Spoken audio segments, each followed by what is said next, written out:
So, welcome everyone. We are very happy to have Professor Ravin Bhatt visiting us from Princeton, and he would be continuing the lectures on localization on single particle to many body physics. And this is the fifth lecture. I think you have been following 1 to 4, which were given from TIFR Kolaba, and the lectures for this next half are going to be. Yes, and he's also going to be around till 24th. And so you can catch him in person to clear all the things that you want to clear up regarding the talks and other disorder physics.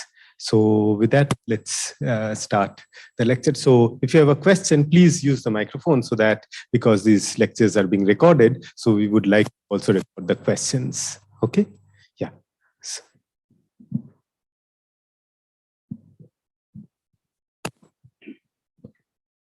Okay, thanks everyone for coming back. As Subro mentioned, this is the fifth lecture. For those of you who didn't get all the 4 lectures, they are actually available on YouTube now. And I'm happy to share that link with you. All you have to do is to send me an email at that address, and I'll be happy to give you the link. Hopefully 5 to 8 will also be on the same link, so that you can look at it later on. So before beginning the 5th lecture, I want to do a little bit the last part of lecture 4 again, because for some reason the internet crashed just a few minutes before the lecture was supposed to be over. So in the interest of making sure that the lecture series is complete, I'm going to just go over the last few minutes of lecture 4. In lecture 4, we were discussing the dielectric properties of materials undergoing a metal insulator transition. And in all cases, as I said, the most complete data exists for doped semiconductors, in particular phosphorus doped silicon, and one that is uncompensated, that it has only phosphorus dopants in silicon, no other dopants. So what we were discussing is what is the effect of Coulomb interactions in the metal insulator transitions. And we saw that in the disordered insulator, it changed the DC conductivity from the Mott's variable range hopping law to what we call the Efros-Shklovsky variable range hopping law. And that's the functional form is different for the 2 cases. And I showed data that showed that at low enough temperatures, the Efros-Shklovsky formula fits the data better than Mott's law, thereby showing that in the disordered insulating phase, Coulomb interactions are very important. I also wanted to point out that Coulomb interactions change the AC conductivity, finite frequency conductivity at low frequencies quite drastically. What I'd shown was that for non-interacting electrons, the conductivity at low frequencies, 0 temperature, is given as omega squared. And 2 factors of omega come, one because there's an energy transfer, and one because of the phase space constraint put by Pauli principle. You have to actually excite an electron in an occupied state to one that is empty with your AC drive, which is at frequency omega. Now, it turns out that if h bar omega is much smaller than kT, then the Fermi functions broaden out to an order kT. So one of these factors, omega, gets replaced by temperature instead. But nevertheless, in that, what it says is that if you are at 0 temperature, there is no linear in omega term. Only omega squared term. So strictly 0 temperature, conductivity goes as omega squared. There are some log factors, but those are not going to change things very much. On the other hand, for long range Coulomb interaction, when kT is less than the Coulomb gap, if you remember, there's a density of states goes to 0 at the Fermi level, and it's the width of this dip in the density of states is of order some number delta, which depends on the Coulomb interaction. And so at zero temperature, conductivity at low frequencies goes as omega times delta instead of omega times T. And now, as soon as you have a conductivity that goes as linearly in omega, through the Kramers-Kronig relation, you find that the dielectric function has a logarithmic divergence because you have an integral over sigma of omega divided by omega squared d omega at zero frequencies, and that gives you a log function. And these are log functions, log dependence on frequencies or times typically indicate some kind of glassy behavior in the system. Now, the assumption had always been that as you go towards the transition, the Coulomb gap gets smaller and smaller because the dielectric constant becomes very big. And therefore, the only processes where you are getting this kind of linear and omega behavior was because of processes that are much larger than the localization length. And the phase space for that might go down. If you're used to thinking in k space, typically large length scale transform into small k. And so when you do the integral over k, you get a very small number. Unfortunately, what happens is that because of the Efros divergence of the dielectric constant, it turns out that because these hops are very long range, there are canceling factors that happen when you calculate all the matrix elements and how it depends on the dielectric function as you approach the metal insulator transition and the localization length diverges. So these are only processes that are at length scale larger than the localization length. And what in a paper with T.V. Ramakrishnan, I was able to show that in fact, you get a logarithmically varying dielectric function at all densities. And the coefficient of the logarithm is controlled by the dielectric constant coming from high frequencies. So as the dielectric constant coming from the high frequency behavior diverges, it carries this glossy behavior with it. So I showed that in this schematic plot on the left, which is plotting the dielectric constant coming from dopants, not you've subtracted out the silicon dielectric constant and plotted it versus log omega. So previously for non-interacting systems, we had a curve that sort of went up and then flattened out. That was what was expected for non-interacting electrons. The difference for interacting electrons tends to be that you get a curve that is logarithmically increasing. And the coefficient of the logarithm is not constant. It goes proportional to the dielectric constant at high frequencies. And so as this becomes larger, so does this slope. And so this entire function is critical, diverges at all frequencies. And one way to see that is by doing an experiment on a sample and then giving uniaxial stress to it. When you give uniaxial stress, the metal insulator transition density changes and either approaches your sample or goes away from the density of your sample. In fact, in this case, it goes, as you put stress, the system becomes more closer to the metal insulator transition. You're starting from an insulator going towards the transition.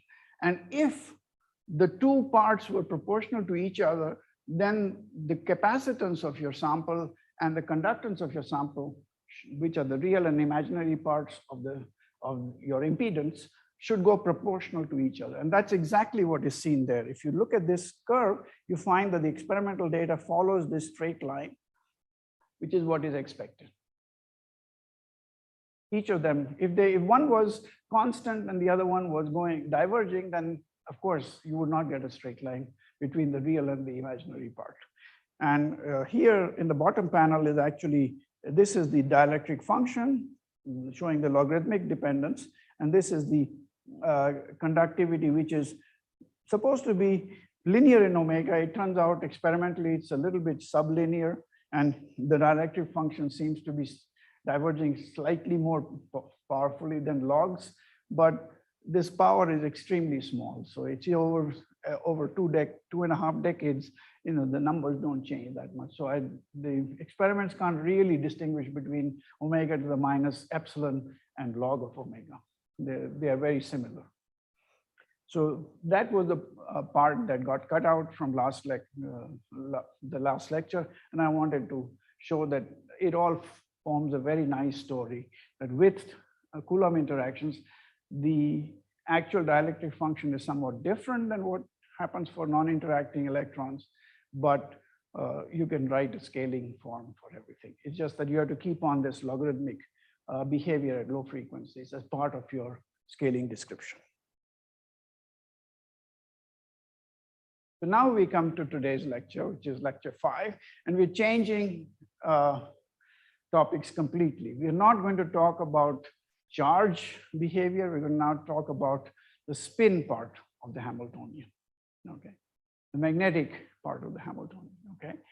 So the first thing I'm going to talk about, and probably today I'm going to mostly concentrate on the magnetic behavior of doped semiconductors in the insulating phase. And I'll motivate why magnetic behavior is important, okay? And then maybe we'll get up to the metal insulator transition, and then I'll continue that into the disordered metal part, maybe partly this lecture, maybe partly the next lecture on Thursday. Okay. So just to go through this entire magnetism story, let me just talk with main points. The first thing I want to do is to introduce the spin degree of freedom, okay? And the concept of exchange interactions between donors. Anyone who's done the hydrogen molecule problem has actually done this calculation already. So all of you are familiar with it. It's way back in your memory of quantum mechanics, okay? And then the second thing I'm going to dwell a lot of time over is how does the magnetic susceptibility of phosphorus doped silicon change as you change the concentration? And what does the behavior look like, okay? And that will set up the story for what one might expect in the metallic phase. We know that metals, you have electrons of both spins occupied up to some Fermi level and then empty states above the Fermi level, if you're just talking about weakly interacting systems. And therefore, the susceptibility at 0 temperature is given by the Pauli susceptibility, which is a constant. We'll try and see to what extent that's true in these systems. And then what we will find is that actually the expectation that we have based on our ideas of Fermi liquids don't quite ring true in this case. And so we need to get an understanding of why the behavior is so different, and that'll motivate understanding of why there are local movements forming inside the metal. Okay, and then I will talk about a phenomenological description of the disordered metal, which will involve 2 components. One is the itinerant electrons that you have in normal metals, plus some local moments. And we'll try and see whether the data agrees with this phenomenological model or not. Of course, then you have to ask yourself the question, is this phenomenological model going to survive to the lowest temperatures? Should it survive? Because we know that local moments in metals are normally screened out by Kondo effects, or they may interact with each other using RKKY coupling and therefore form ordered magnetic states.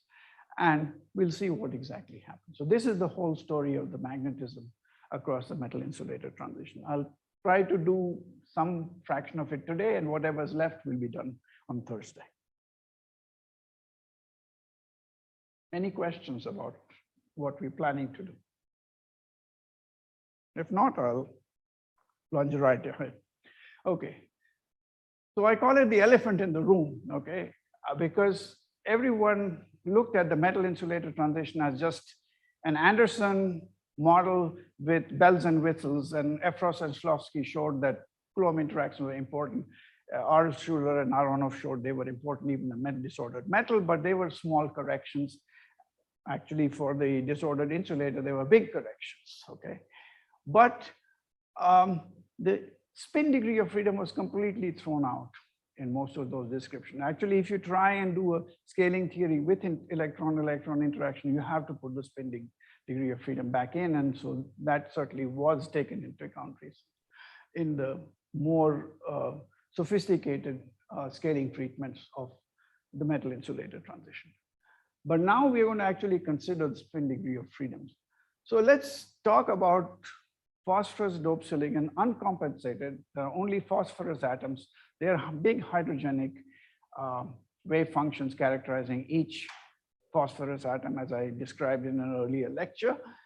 And because we know the microscopic physics of hydrogen atoms so well, and also that one knows that through effective mass theory that in the limit of large dielectric constants, which semiconductors do possess, 10 to 20 is pretty big. The effective mass theory is very good for shallow dopants. So we have a good microscopic Hamiltonian.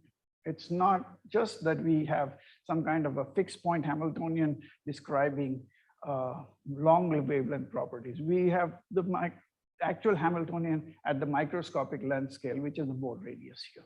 Okay. And it turns out also that for uncompensated phosphorus doped silicon, as I said, we had access to extremely good homogeneous and large size samples because of the fact that silicon is so much used in technology that they had no problem producing the right number of, these were not the dopant densities that they were interested in, but they were happy to provide us samples of that during the big samples, okay? And we are going to try and look at low temperature data, okay? Because as you know, the metal insulator transition is really a zero temperature transition from a zero conductivity to finite conductivity. So let's try and see what happens, okay? So first, let's just picture it ourselves. If you have a very low density of electrons, and we have one electron per phosphorus, then each of the phosphorus is going to bind the electron in a 1s orbit. And all you have is a bunch of hydrogenic atoms with an electron in the 1s orbital, okay? And they can't tunnel to the other one because of the Coulomb interaction between two electrons, okay? But so the charge degree of freedom is effectively frozen. You can't really move it around in that extreme dilute limit. But the spin degree of freedom still exists. You have an up spin and you have a down spin, and each electron can choose whether it wants to be up or down, okay?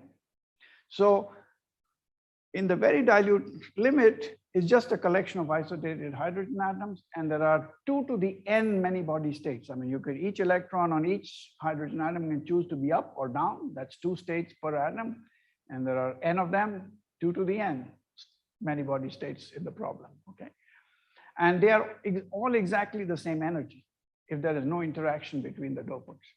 However, as soon as the dopants have finite distance between them, there is some exponentially small but finite tunneling probability to the next atom and back. And therefore, you will get what is known as exchange interaction. And this exchange interaction will lift this infinite degeneracy and make all these magnetic states of finite energy. Okay? So and basically, since the exchange interaction is exponentially dependent on the distance between atoms or dopants, the most important process is just what is the exchange between two dopants, because that's only one exponential factor. If you add more dopants, the distance involved will be larger for hopping, and you'll get more exponential factors. Each of them is e to the minus some large number, and so therefore it's not important to consider higher order processes. So let's recall the hydrogen molecule problem, just for the sake of completeness. If you have two hydrogen atoms at some distance r, Then the ground state actually for two hydrogen atom is what's known as the singlet state. It's up,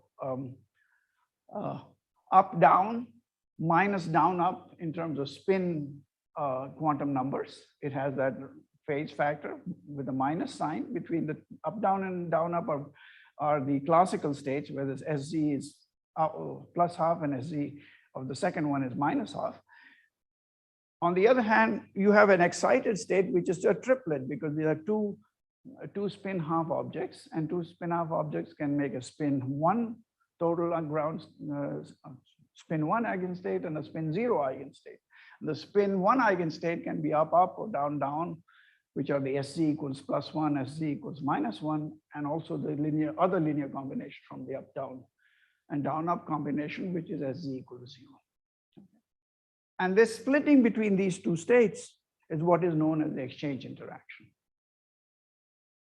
And you can represent the physics of two donors or two hydrogen atoms at large separation simply by, if you're only interested in the spin degree of freedom, if you're not exciting the electron to a 2p state or something like that, if you're only interested in the low-lying states, because you're interested in low temperature behavior, you can write this entire thing in terms of the Heisenberg Hamiltonian, which is just J of R S1 dot S2, where S1 and S2 are the spin of the two electrons.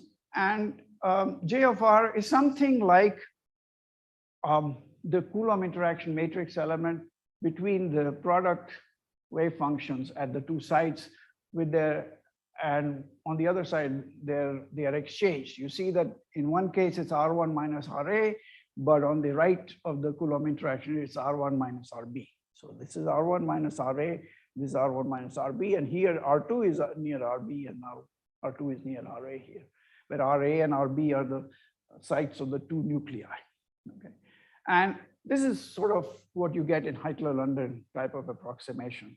But in fact, for this problem, Herring and Flicker in the 1950s showed that, or maybe early 60s, showed that you can actually get the exact asymptotic form at large distances. And there it is. This is the exact asymptotic form, plus, of course, corrections that involve Bohr radius over the distance. The assumption is the distance is large compared to the Bohr radius. And so you see this exponential minus 2r over AB, where AB is the Bohr radius, as a recurring theme no matter which approximation you do. The prefactor all changes. You can see very clearly that you're not going to get this prefactor if you do Heitler-London or you do Hubbard model or anything like that. It requires more than a better calculation than that. The thing that is also important is that the singlet state is always the ground state. So J of R is written this way, is positive, or what people call antiferromagnetic, okay, at all distances. Okay. It turns out, yes, you have a question?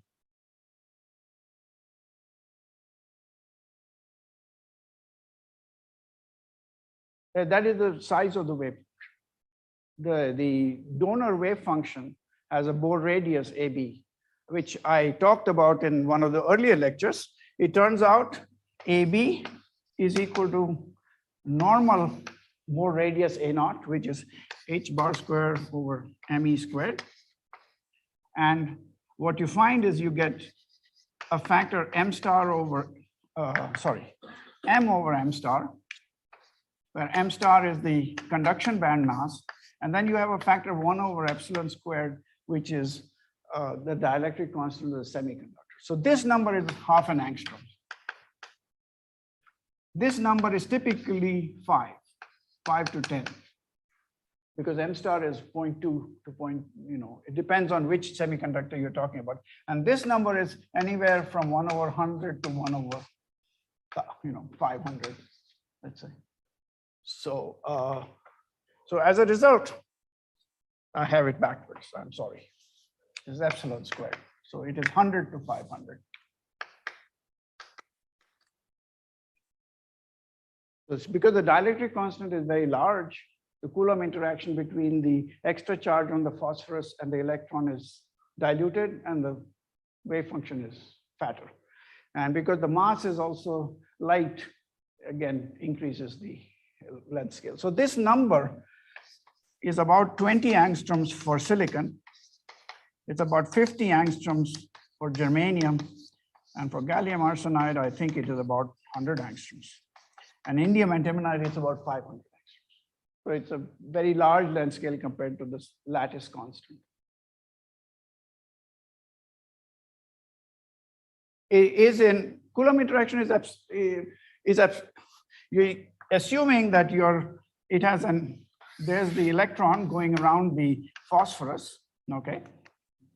Because phosphorus has one extra nuclear charge, and interaction between them is E squared over epsilon R. Okay, so that's where that epsilon enters here. But then the kinetic energy has h bar squared over 2m, right? Kinetic energy in the hydrogen atom problem has, right? And here you have to put in m star. That's why the m star also enters the Bohr radius. So, right, A naught, the normal Bohr radius of hydrogen atom is 0.53 angstroms, right? So we are using whatever is known, and these have been actually verified by experiments. So we know the number AB quite well. Okay. So the other thing is that since we have the asymptotic behavior, okay, the large distances, this is the part that is very hard to do. Quantum chemists do calculations of this exchange interaction. When the two are close by, they can see a big splitting and they can accurately measure the exchange interaction. When the splitting becomes 10 to the minus 5, 10 to the minus 10, it's very hard to do numerical calculations very well. And then the lucky thing is we have the asymptotic result. And it turns out that around 7 Bohr radii, the two of them match very well. And so one basically takes the numerical results below 7 Bohr radii, and above 7 Bohr radii, one uses Herring and Flicker's result. And that's a very good description. So this is only establishing that the microscopic Hamiltonian, magnetic Hamiltonian is well known. We don't have too much, we can't play with it. And now if you take some arbitrary system, arbitrary magnetic system, the exchange interaction between spins is usually a free parameter that you fit the data with. Here we're not fitting data with free parameters. We have been given, that's one big advantage of the phosphorus doped silicon system, doped semiconductor system. Okay. So what would happen if there were finite concentration? Now, suppose, let's just take a hypothetical case that we, instead of putting the impurities on random sites, we put them on a super lattice that was, let's say, a cubic lattice, cubic super lattice. Then the ground state would become antiferromagnetic because the exchange interaction is antiferromagnetic. Every spin is happy because its neighbor is pointing in the other direction to it. And so that's what's known as a Néel state, and that's what one would get. Okay. And then you can ask yourself, what is the magnetic susceptibility of an antiferromagnet look like at finite temperature? And you see that you get a Curie-Weiss law, 1 over T plus Curie constant over T plus theta, where theta is the Weiss temperature, at high temperatures. And then it orders, and then depending on whether you're measuring parallel or perpendicular to the magnetic field, you get two different susceptibilities. You get some complete change in behavior at the transition to the antiferromagnet. Okay. And in the low energy, at low temperature phase, the magnetic excitations will be spin waves or magnons. They would be, you start with that structure, you allow the spins to cant a little bit, and just like you do phonon calculations of lattice vibrations, you can do the same thing. If you want, Kittel's Introduction to Solid State Physics has a calculation for that. And you can find that for a ferromagnet, it turns out that the frequency goes as k squared, but for antiferromagnet, it goes as k. If you have to have two sublattices and do around the two sublattices. And if it goes like k, then you would expect specific heat to go like T cubed, just like phonons. There's no difference. Of course, there'll be difference in terms of the velocity of the magnons relative to the phonons. But other than that, you get a T cube specific. So I'm just setting this up as a,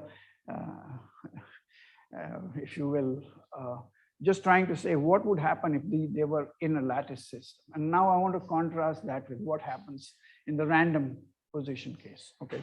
So the first thing we want to do when we want to look at the random case is you want to look at the data.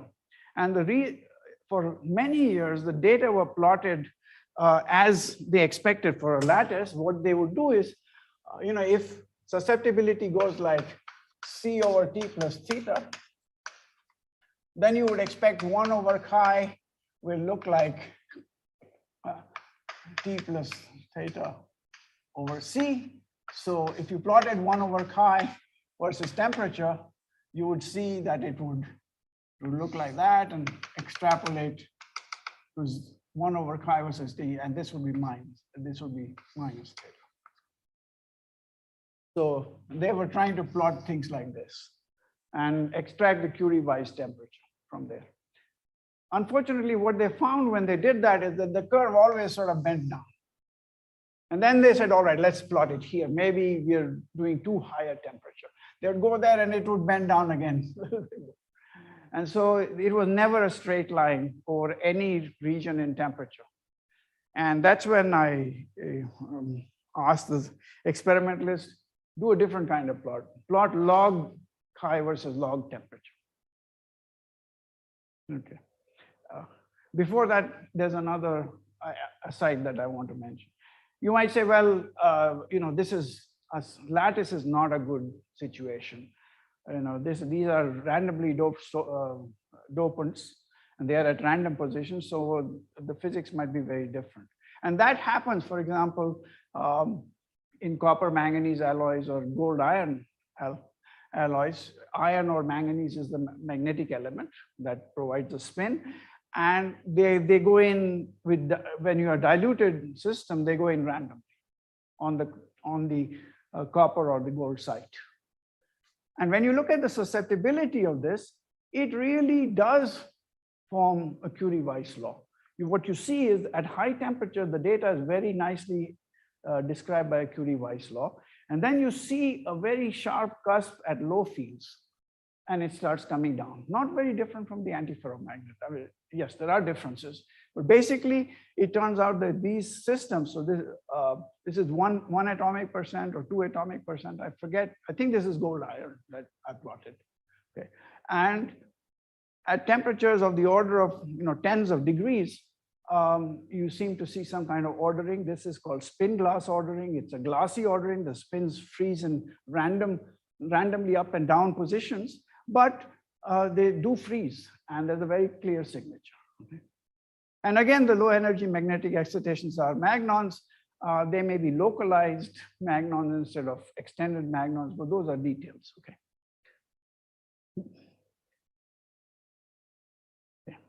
Now you look at phosphorus doped silicon. What you find is he has log susceptibility versus temperature for a whole range of concentration. Since you mentioned the spin waves in a spin glass, yeah, would you briefly comment on this Halperin-Saslow mode in spin glasses? I'm not really sure that I can comment. Okay. Yeah. Maybe. Maybe Sure. we can talk about it on the side. Yeah. But basically, what I'm trying to say is that you start with a ordered state at low temperatures, and then you do little deviations and spin around that. Yeah. And the details might actually vary depending on what the situation is. But nevertheless, it's what you can show is that at long enough wavelengths, the modes are quite extended. That you cannot have, just like phonons, the phonons cannot be localized at zero wavelength. Yeah. Okay. Similarly, magnons have the same property. Okay. And here we're going to see very different physics, and it's coming out of because of quantum mechanics, not because of because most spin glass studies are done on classical models. You can put quantum corrections, but those are corrections rather than changing the behavior completely. So what I'm trying to show you here is that the susceptibility over many orders of magnitude in temperature seems to be sort of following a power law. The slope of that gives you the power law. And I can tell you that the power law varies from T to the minus 0.8 to T to the minus 0.6, something like that, as you change the concentration. But actually, as you go close to the metal insulator transition, in fact, this data point is taken very close to the metal insulator transition. It's 3.8 is where the metal insulator transition takes place. And you still see this susceptibility becoming very large, okay? Now you might worry that at very low temperatures, there seems to be some saturation. That actually turns out to be because experimentalists don't want to wait for infinite time. And the relaxation times start getting long at low temperatures. And so most of this data is, this is the first data, 1981 by Klaus Anders. And he did the experiment like most experimentalists would do. He would do the, wait for a few seconds and move on to the next sample or next temperature. And that wasn't enough time to wait. So data is actually not equilibrium at very low temperatures. Some people have repeated those experiments and found that the curve, if you wait longer, these curves go up. Sorry, I have an experimental question. Yeah. So these samples would always have some lone set of spins.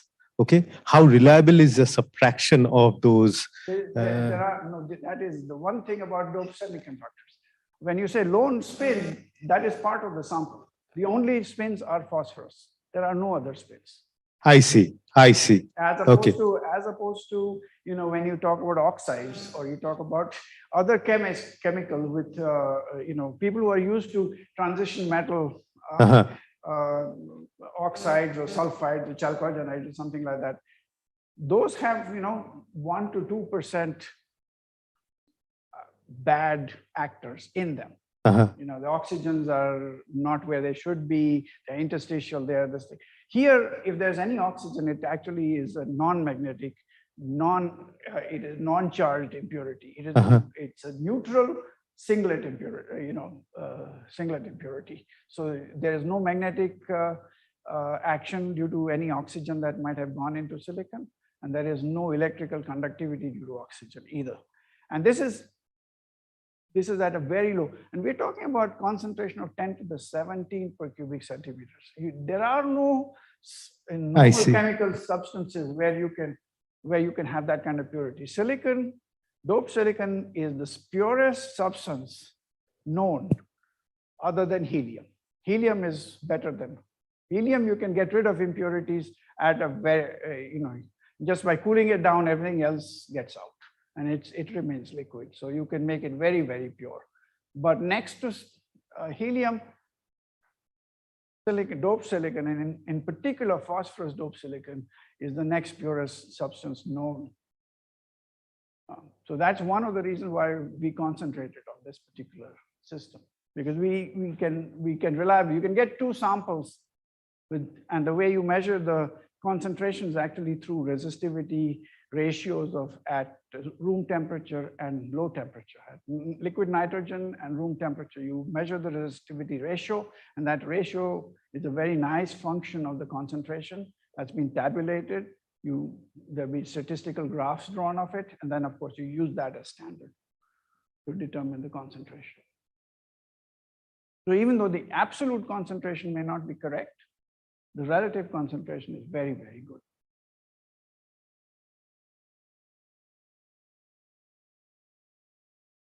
So what I want to point out is you get extremely different behavior. This is just not behaving like either a spin glass or an antiferromagnet, even though all the interactions are antiferromagnetic. We know that because the system is so well characterized. Okay. And we don't see any ordering down to 10 millikelvin. In spin glasses, we saw ordering at 10 Kelvin. Okay, there are 3 orders of magnitude. It's not a Curie law. It's not a Curie-Weiss law, but it's some power law. And the question is what's giving this very peculiar behavior? And the answer lies in the fact that there is strong disorder in this case. because the exchange interaction is exponentially dependent on distance, fluctuations in the nearest neighbor distance, which is going to be given by Poisson statistics, are enough to change the nearest neighbor exchange interaction. Pick a site, find its nearest neighbor, and you ask, what is the exchange to the nearest neighbor? Now, every site will have a nearest neighbor at different distances because of randomness. If you plot that, and I've done it for 8 times 10 to the 17, and this is for an actual, you find the exchange interaction varies from 300 Kelvin to less than a millikelvin, 6 orders of magnitude. This is the nearest neighbor. So of course, further neighbors are even lower, okay? So this is the situation. So certainly at 10 millikelvin, okay, you have come here. Okay? So most spins have already found a nearest neighbor with which they have an exchange interaction that's larger than the temperature. So if 90% of them, actually this is less than 10% in the tail, maybe a couple of percent. 98% of them have already found a neighbor with which they have an exchange interaction, yet the system hasn't ordered. That's strange. We are not used to that kind of situation. Okay. So I want to spend a lot of time trying to explain why that happens.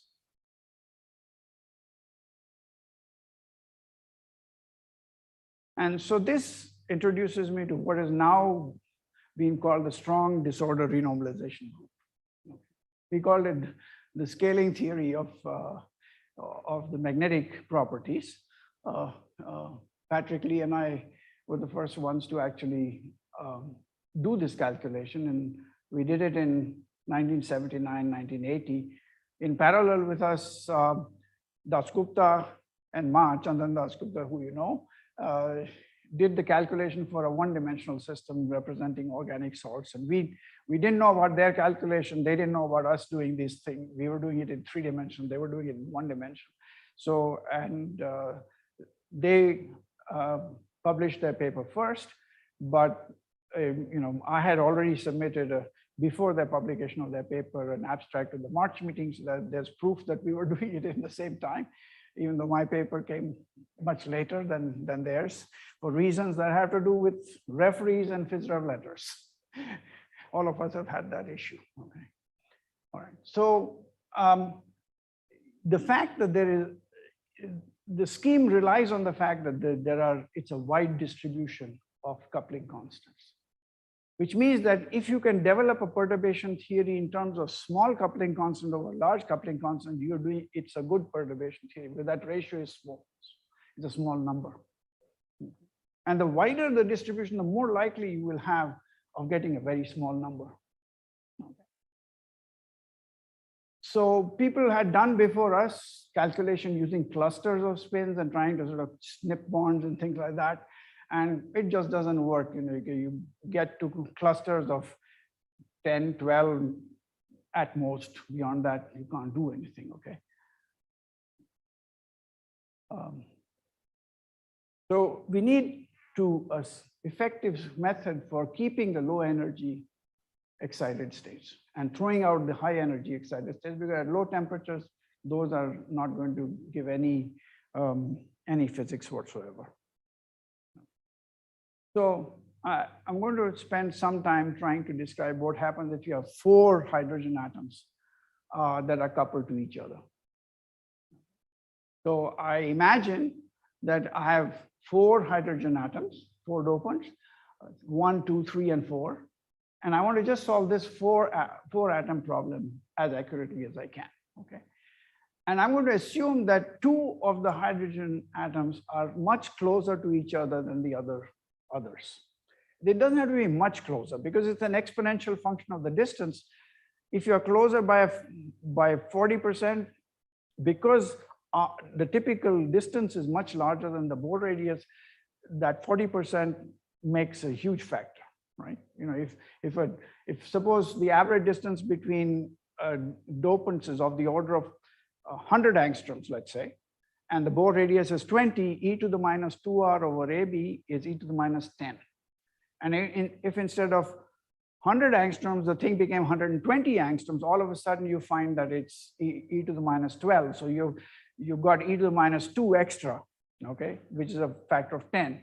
If that's only with a 20% change in distance. But we saw that actually the distribution is much wider than that. So your typical cluster will have distances that are small. In fact, the way the scheme works is you throw a bunch of spins at random in space that represent your dopants. Then you go searching through these, say, 10,000 or 100,000 spins that you've put in, you find the closest pair. Okay, that's going to be one of these unlikely pairs that are very close to each other. So chances are that their neighbors are not going to be that close.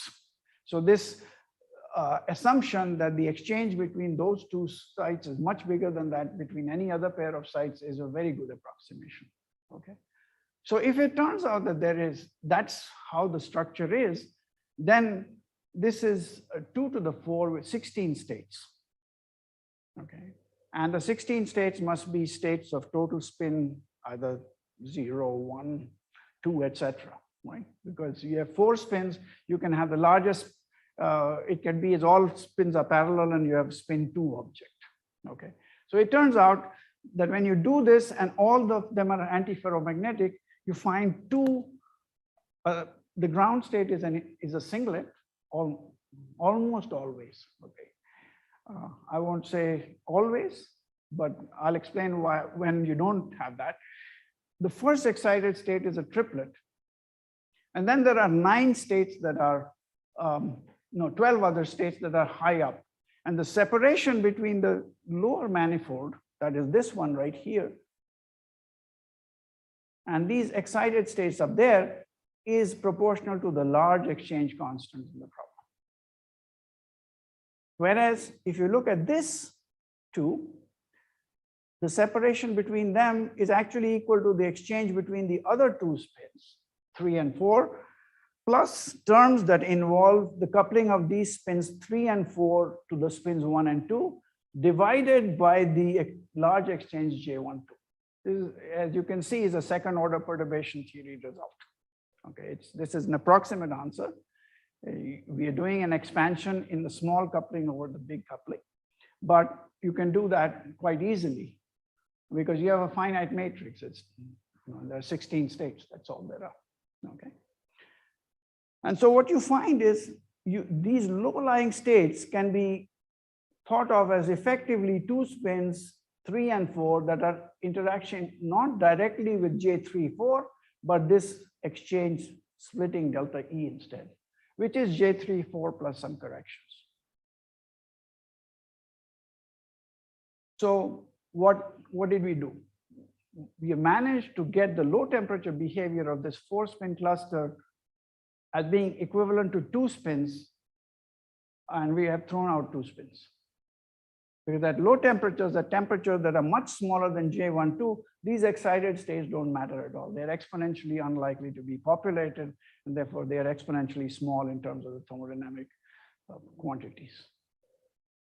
So using that, and this gets better and better the more disordered the system is actually.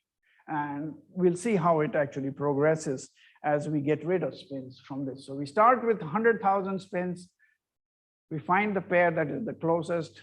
We effectively get rid of it by seeing how the way it is behaving is that the effect of these two is basically to renormalize the coupling between their neighbors. Now, one other thing that should be noted is it requires this term, the second order term requires that both 3 and 4 should be coupled to 1 and 2. If J13 and if 3 is not coupled to 1 and 2, let's say, okay, then the first factor is going to vanish, J13 minus J23. If 4 is not coupled to 1 and 2, then J24 minus J14 will vanish. So the correction will be 0. So this sets up a scheme by which you don't have to go hunting for all the 100,000 spins. You have to find only those spins that are coupled with at some threshold. You're going to obviously in a numerical simulation, you know that your computer accuracy is only limited by the computer accuracy. So you are not going to go to 10 to the minus 75 because the computer can't handle that. Okay, so you have to go only nearby. So it's a local scheme which works. Yeah. Right. No, it won't. It actually, because of the exponential behavior of the exchange interaction, its coupling to one spin will be exponentially larger than that to all the others. We are taking the most disordered system. We are taking them at random. Okay, you cannot make it more disordered than that. Any other real system, usually the atoms have some kind of steric forces that will keep it not as positive. So I'm treating it like an ideal gas. And that's a very good approximation because the doped semiconductor is made at high temperature, where the temperature is larger than the interaction between any dopants. So there's no reason for them to cluster or anything like that. And this has also been checked. The people have actually taken microscope images and looked whether the distribution is Poisson, and they've confirmed that that is true. So this is, if anything, this is the most studied system in all of solid state among the disordered, among alloy systems, if you will. Yeah.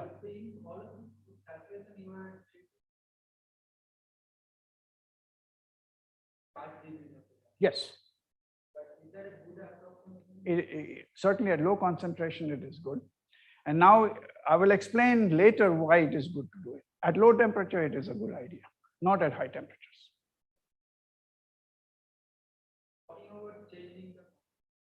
Yeah. And it turns out it works well all the way to the metal insulator transition. And part of the reason it works well, I think, to the metal insulator transition is because I had previously written the Mott criterion for the metal insulator transition. That the critical concentration to the 1/3 power times the Bohr radius is about 1/4. Now, if I write it as NC, is approximately, okay, 1/64 AB cubed.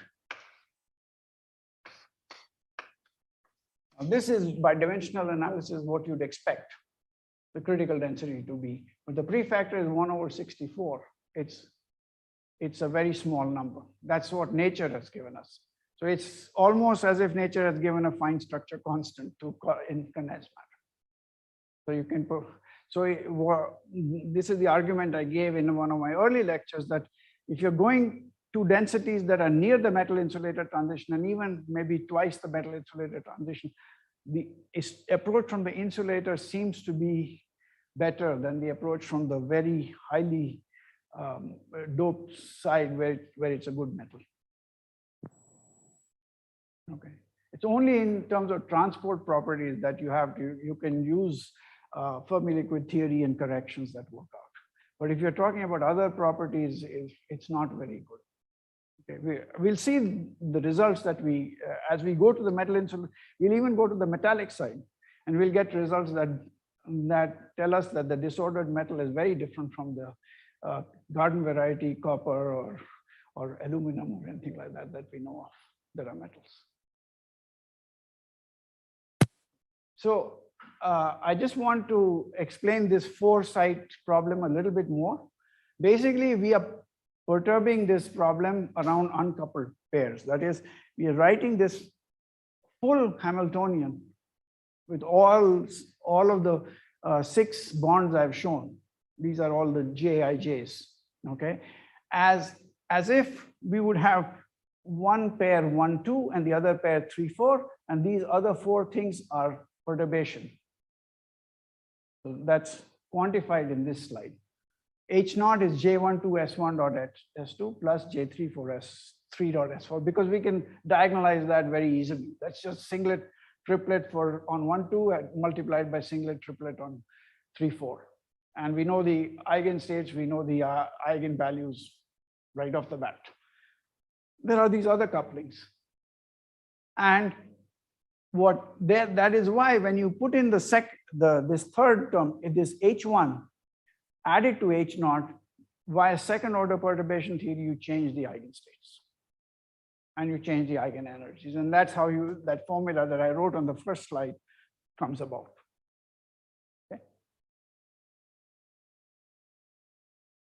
So I'm just giving a little bit clearer mathematical description of what was done.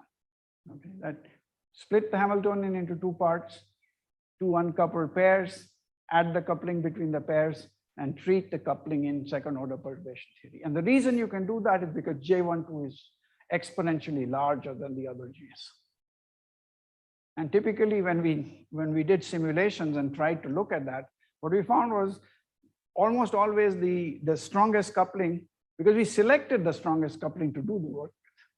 We sequentially went to the strongest coupling out of the 100,000 spins that we had put, okay, found the nearest pair, got rid of that. Then we went somewhere else and looked for the nearest pair that was left out of the, whatever number of spins are left after we've taken 2 out of 100,000.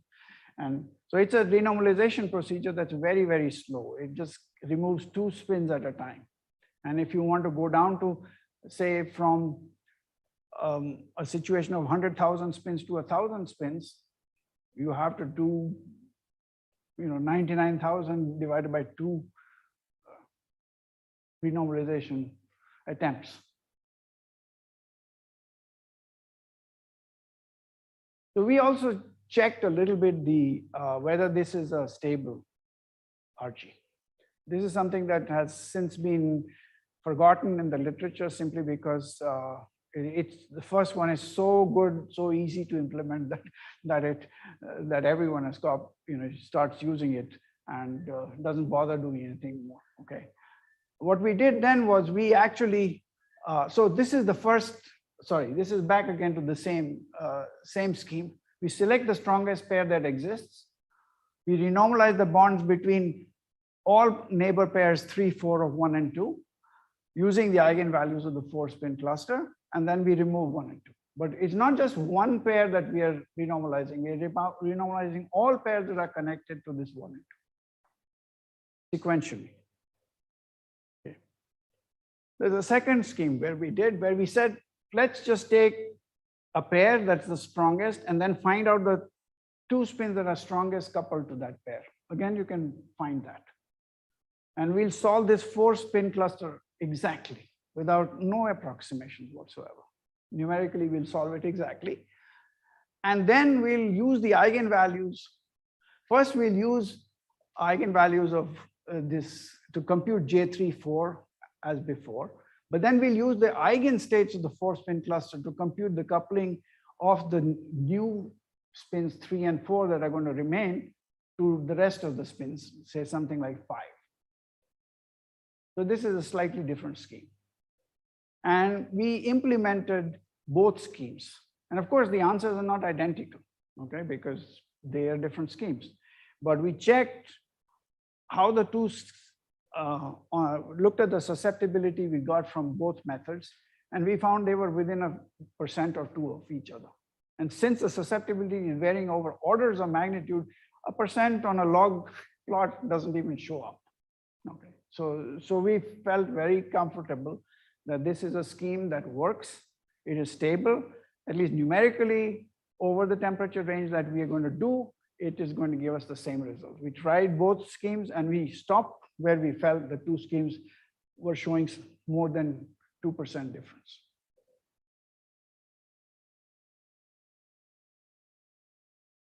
Now, I want to sort of tell you a little bit more about this scheme, because this scheme has since been used, especially in one-dimensional systems. Okay. A lot of people used it in one-dimensional systems because it works like a charm in one-dimensional system. You take a spin chain, they're randomly placed spins, and you look at them, and then you get rid of pairs, and then your spin chain gets shorter and shorter, and then you can calculate the susceptibility at low temperatures very easily. So for example, if I take a one-dimensional spin chain with only nearest neighbor exchange. This is often taken to be a model. Okay, we didn't take that. We took actual hydrogenic impurities, used Herring and Fricker plus quantum chemistry calculations for the exchange interactions, and then carried the answer through. Okay. So in this case, it turns out because some of the couplings are missing, the formula becomes much easier. Okay. In this again, J12 is supposed to be the largest. And then it turns out that the splitting bit, that when you get rid of this pair in the middle, it generates an effective coupling between these two, which is given by this formula here. Okay. There is no direct coupling between 3 and 4 in this model. So the first term is absent. We have it, but the first term here is absent. And instead, you get a term that looks like this, product J13, J24 divided by 2J12, because the others couplings in that 6 coupling scheme are 0. Now, why should this kind of a thing work? Okay, I'm going to go to, is that board also going to be seen? It'll go to be seen. Okay, fine. So let me try and explain why that method works for the one-dimensional case. Because I think it's useful, even though it has nothing to do with my topic. It's because now I'm getting, so these are 1 and 2, and this is 3 and 4. And this is J12, and this is J13, this is J24. And J12 goes like e to the minus R12. I'll forget about the 2 and AB and things like that. J13 will go like e to the minus R13. And J24 will go like e to the minus R24. So that tells me that this J34 tilde, which is J13, J24 divided by 2J12, will go like e to the minus R13 plus R24 minus R12. There's a minus sign here. I'm forgetting the factor 2. If you want, you can keep it. Okay. This is minus because J12 is in the denominator. Is this coming or it's not coming? No, only that one is being good. All right, let me repeat it there. It's probably better so that everyone can see. No, I think that. Yeah, this is fine? Yeah, okay. All right. So you get that. Now, if we had our model, there would be a direct exchange between this and that'll go like e to the minus R34. It's exponential. So J34 should go like e to the minus R34, which is e to the minus R13 plus R12 plus R2. You notice here there's a minus sign, here there's a plus sign, and this is a negative here. So this J34 tilde over J34 it actually goes like e to the plus 2R12.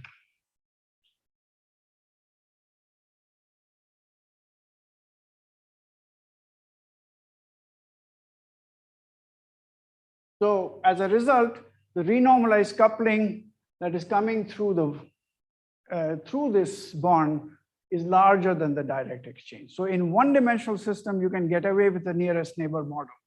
But if you were in 3 dimensions, the geometry of your cluster might look like this. J12 is here, 3 is there, 4 is there, let's say. And then J3 e to the minus R34 is a lot larger than e to the minus this exponential times this exponential negative minus that exponential. Okay. Basically, it's a question, is this distance larger than this plus this minus this or not? And you can see that in higher dimensions, it's not always true. The more the cluster deviates from a one-dimensional structure, the more likely then is that this term is dominant over that term. In one dimension, it is not. So in one dimension, because the formula becomes very simple, it's possible to do analytic work with this renormalization group method. And that is what was done by Dasgupta and Ma, and later on done much more completely by Daniel Fisher. And you can get actually universal behavior of the susceptibilities in one-dimensional problems. Of course, that has nothing to do with our three-dimensional doped semiconductor, so we are not lucky. It has never been solved in any dimension except one, okay? Analytically. You have to do numerics, that's all you can do.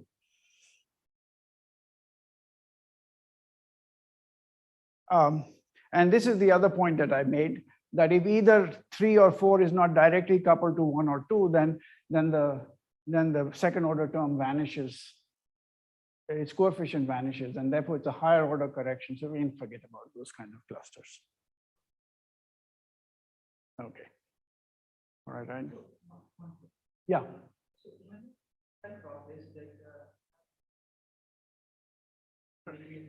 Right.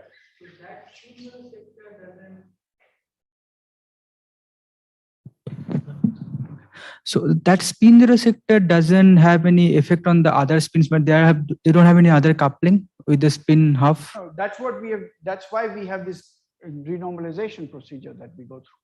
That their effect through virtual excitation to a higher, triplet state is taken care of through this second order process that I mentioned. And then we can throw it away. That's the only effect it's going to have, is that it will renormalize the couplings between the remaining spins. It doesn't have, that is the effect of, then once you have done that, you can throw it away because it doesn't have any further effect. It itself has gone into its singlet state, it's exponentially unlikely to go to the triplet state. Okay.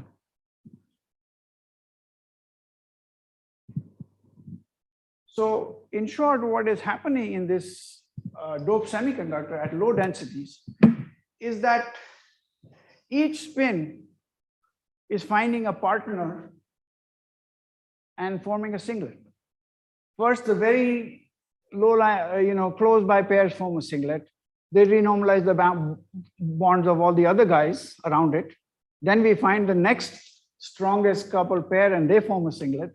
They renormalize the bonds of the rest of the people, and then the rest of the spins, and then we keep on, that process going. So the picture that emerges is that every spin finds a partner and forms a singlet with it. And in fact, the thermodynamics of this whole problem reduces that of spin pairs. The only thing is that the interactions between these spin pairs have to be calculated using the renormalization procedure. So the thermodynamics is actually very simple. It's just 2 spins. And it's a distribution of 2 spins. I mean, it's an ensemble of 2 spins. So I've sort of shown this on the left side, that here's the set of spins that form first, and then maybe this pair forms next, and then maybe this pair forms, or maybe 1, 2, 3, and then you find this fellow, and then this one forms there, and this one forms there. Okay. Now it is true that this is not like finding the nearest neighbor, because once a spin has formed a singlet with a partner, it's not available for pairing anymore. So even though, let's say, this spin has this guy close to it, or this guy close to it, they have already formed singlets, so it has to go to a further neighbor to form its singlet. That is why, and that means that their coupling is weaker, which is why there are active spins down to very, very low temperatures, because spins are losing potential partners as the procedure goes. And in fact, it turns out that that even if you have a compensated system, in which case all sites are not having electron. Let's say there are some boron dopants inside your phosphorus doped silicon, and boron robs one of the electrons from phosphorus. Then in the entire ensemble of phosphorus, there is one phosphorus that is without without an electron. So that's that red guy there on the right side here. So even if this red guy doesn't have one, so long as this is what's known as a hole in the jargon, but you could also think about electrons. Both ways of looking at it are fine. So long as that hole is localized, it is not itinerant, it's going to not do too much damage. It only do local damage and nothing else.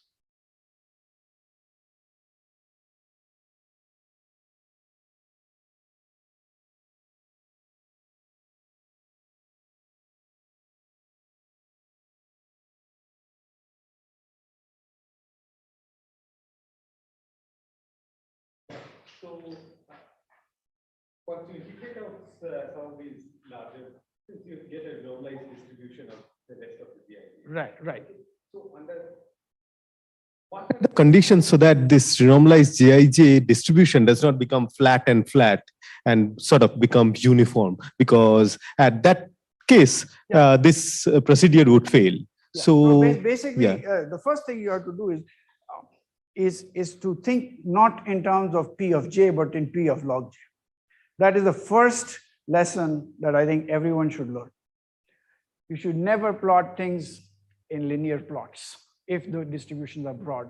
You should always plot it in log terms. Why? Because log term doesn't care about where the center is. The ratio of this guy to this guy will be the same even if this thing moved to the left. There. Ratios are given by actual distances on this kind of a plot. So long as this width in the log space remains large, your procedure is good. When the width becomes very narrow, then the procedure is starting to break down, because chances are that your next neighbor coupling is pretty close to your largest coupling. So actually the way we checked that this thing worked is we looked at this logarithmic width. On this logarithmic plot, you plot the width as the system renormalizes, and then you look at the width on a log scale of the remaining spins of the nearest neighbor, let's say. Mm-hmm. You can also look at the ratio of the largest coupling for each spin divided by the second largest coupling. Mm-hmm. And if that starts getting very close to 1, then you are in trouble. Yeah. So there are different metrics you can use. Yeah. But you must use that if you're going to do numerics, because if you don't do that, you're just blindly doing the calculation without realizing that your calculation is suggesting that your approximation is breaking down. So the second question is that in the generic expression that you showed about this renormalized J34, the corrections could also be ferromagnetic. So would you talk about that? Sure. Yeah. So yes, what's being pointed out is that the correction doesn't always have to be positive. There are some negative. Let me bring out the expression right here. You can see that there are some minus signs there.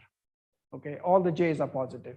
So if the minus signs somehow or the other conspire, you could end up with a situation where the J3 delta E is negative. Basically, what that means is that the triplet state is the ground state and the singlet state is the first excited state. Okay. Now there are specific clusters where that happens. Let me give you an example.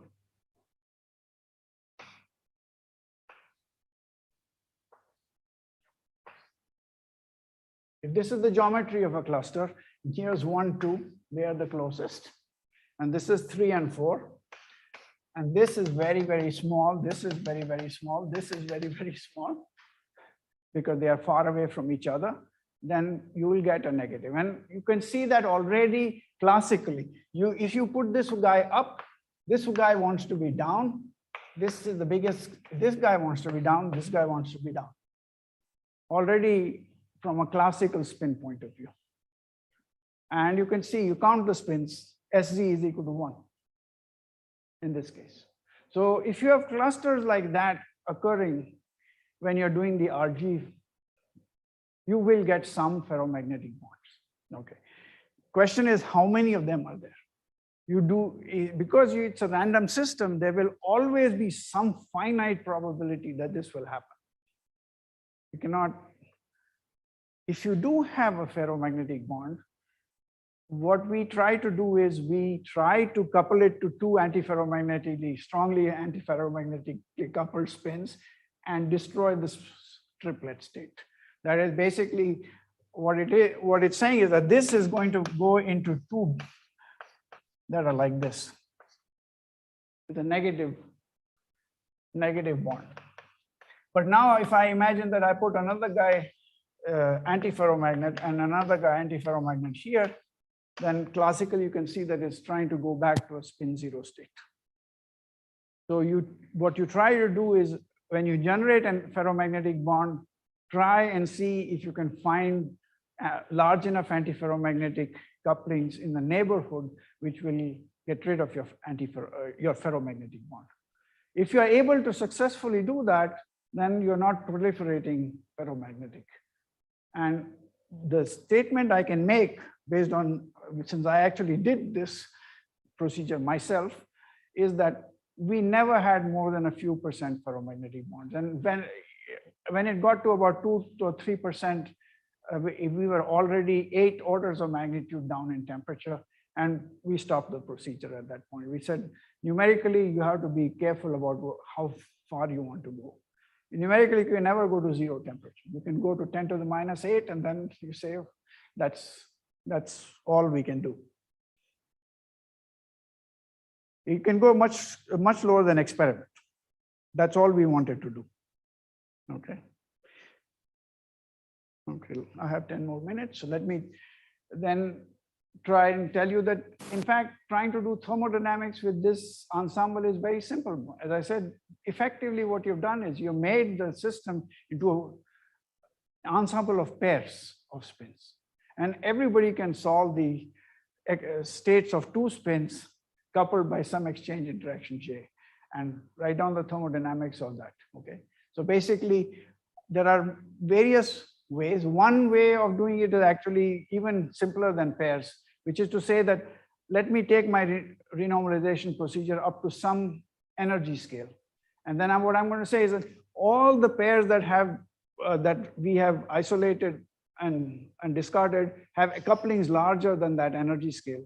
And since this is a logarithmic scale, everyone's exponentially larger. I can essentially say that they are all in their singlet state. They are not going to be free spins. And everything else has a coupling that is exponentially smaller. So they are all free spins. That's not a bad approximation. So basically, susceptibility would say that you just count how many spins are left, divided by the energy scale, which is the temp that at that temperature, that's the energy scale, and you'll get the susceptibility. And specific heat, you just say the entropy of each of the free spins is log 2.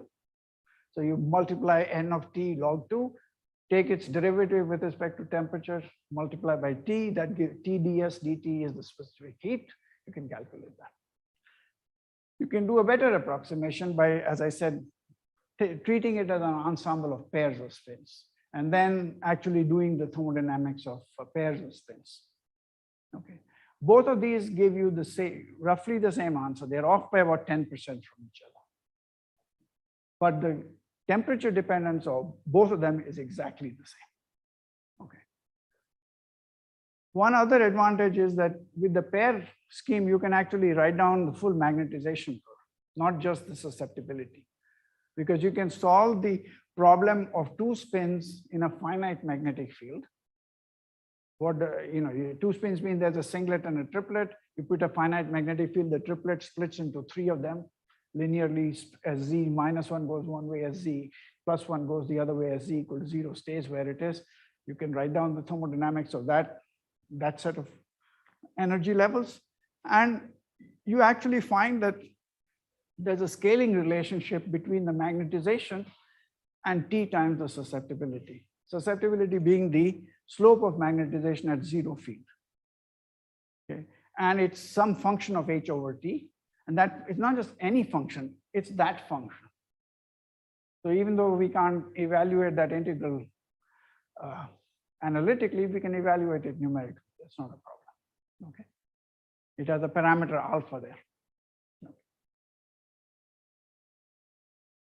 which is basically the susceptibility is taken to be T to the minus alpha, because we saw experimentally that we were getting T to the minus alpha. Actually, I'll show you data from the actual numerics, which will show susceptibility looking like parallel, different slope lines.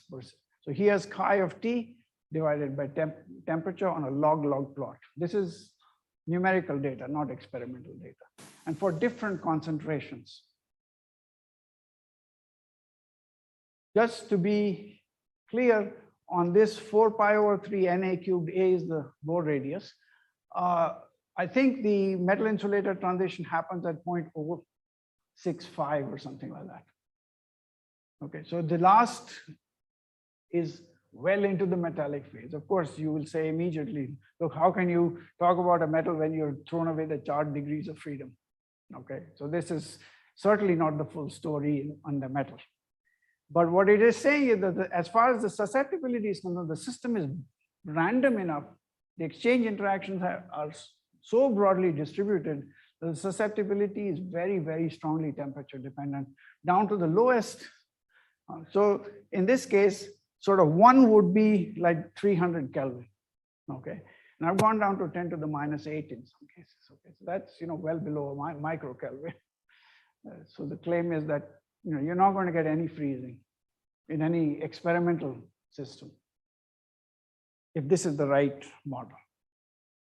Okay, here's the actual data, and then we fitted it with the calculation we did from those curves. The only thing that has been fitted here is the Bohr radius, because we said we don't know the Bohr radius very, very accurately. And the number we got here, and we compared that number with, we fitted the optical absorption data in the same region. And that's a different calculation that depends on charge excitations. And the two numbers differ by, I think one was 16.8 and the other was 17.2. Okay, so that's the kind of 3% difference, 2 to 3% difference. So we feel pretty satisfied that this is a good description. So on that kind of scale, and notice that we fit the results for 2 different concentrations. Once we have fitted the Bohr radius, we don't have anything to play with. So if you fit Bohr radius to one of the concentration, the other one is just the data is, numerical data is fixed. And there's the experimental data on top of it. Next, we look at the magnetization data as a function of magnetic field. You put high magnetic field so that the curves are no longer straight lines as a function of field. And for different concentration, from 0.67 10 to the 18 to 2.8 10 to the 18, I just displace them so that they can be seen clearly. And again, there are no adjustable parameters. I just want you to know that. If you look at this formula, alpha is the only adjustable parameter. That was already fitted to the susceptibility. So there are no more adjustable parameters for the magnetization. And that's the kind of fit we get.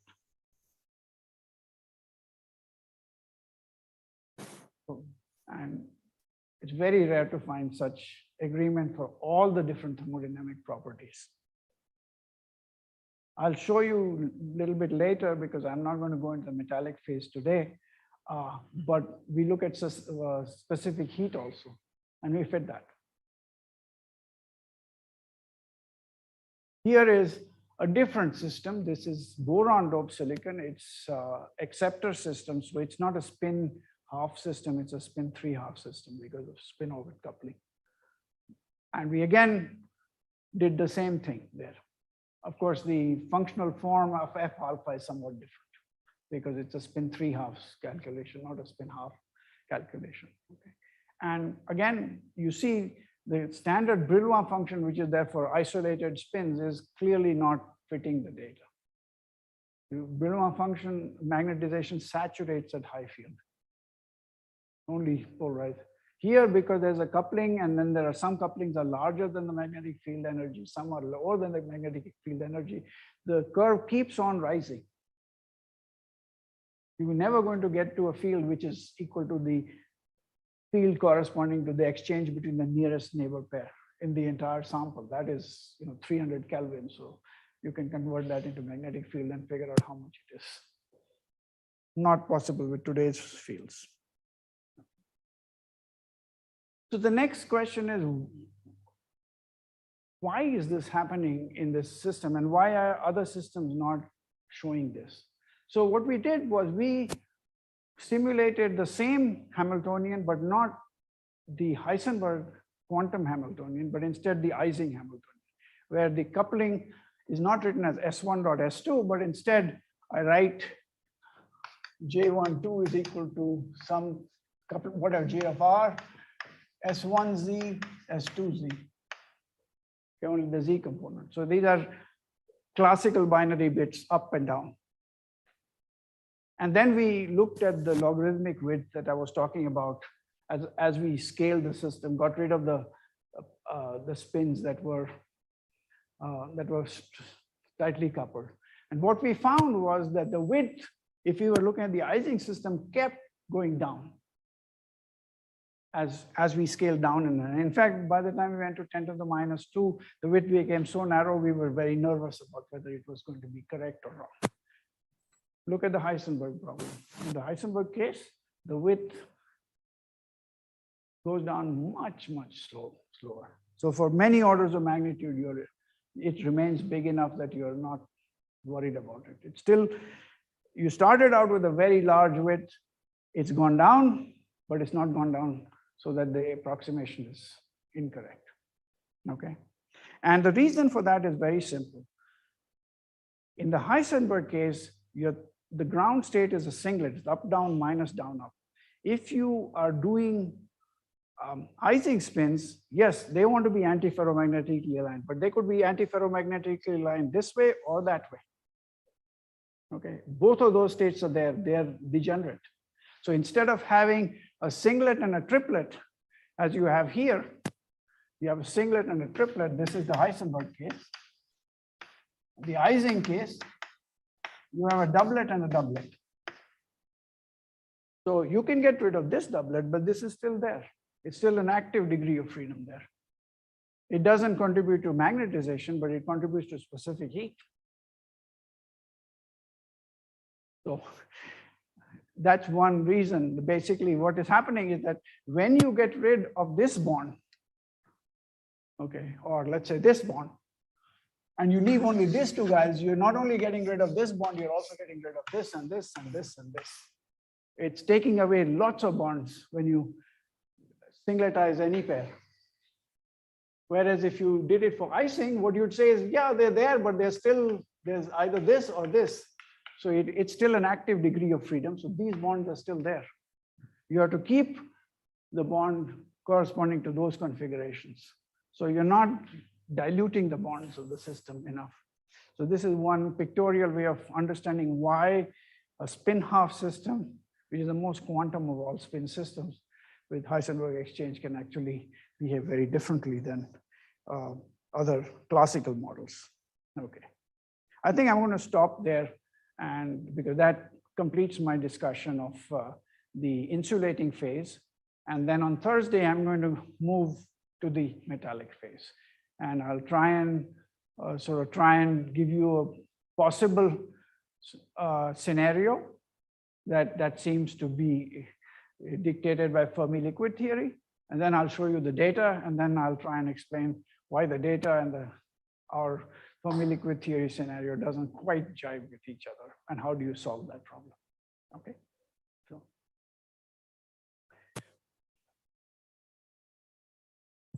Thank you. So more questions. Also, if there are questions from people online, you can just unmute yourself and ask the question if there is one. But questions from, yeah.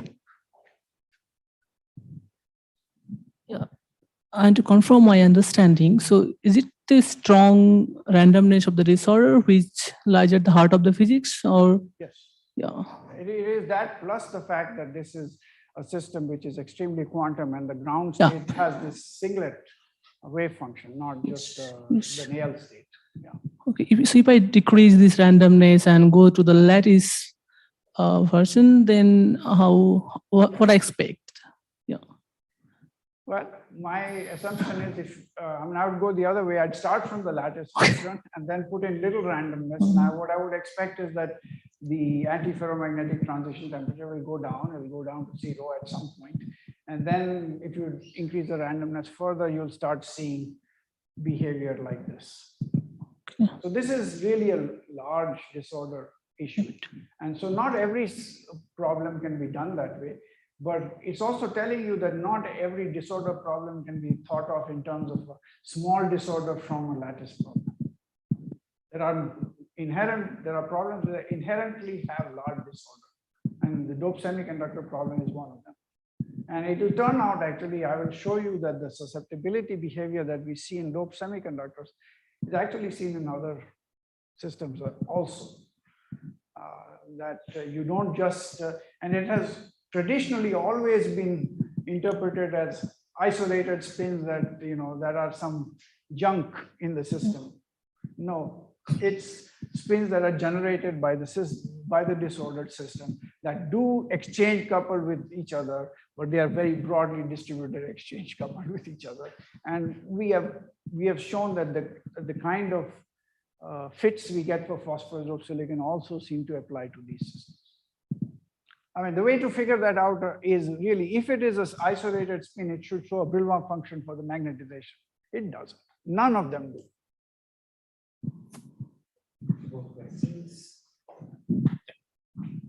So how much this important is so I don't know the Bohr radius mismatch between the phosphorus and the silicon, the semiconductor here, but does that important to your? No, it is important that the Bohr radius is very much larger than the lattice constant. Because in the end, phosphorus impurities go substitutionally. So they are on discrete sites. We have made the assumption that they are continuously distributed. So it is important that the lattice, the silicon-silicon distance, which is like 2 angstroms or so, is much smaller than the Bohr radius. So you're, because rather than having a continuous distribution of distances between two sites, yes, we have a discrete distribution. But if the average distance between two sites is 10 to 100 angstroms, then the fact that they are in discrete multiples of 2 angstroms is not that important.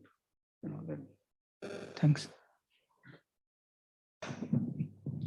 Are there questions from online people or? Okay, if not, let's thank Professor Bhatt once more, and we meet again on Thursday, the same time. Okay, thank you.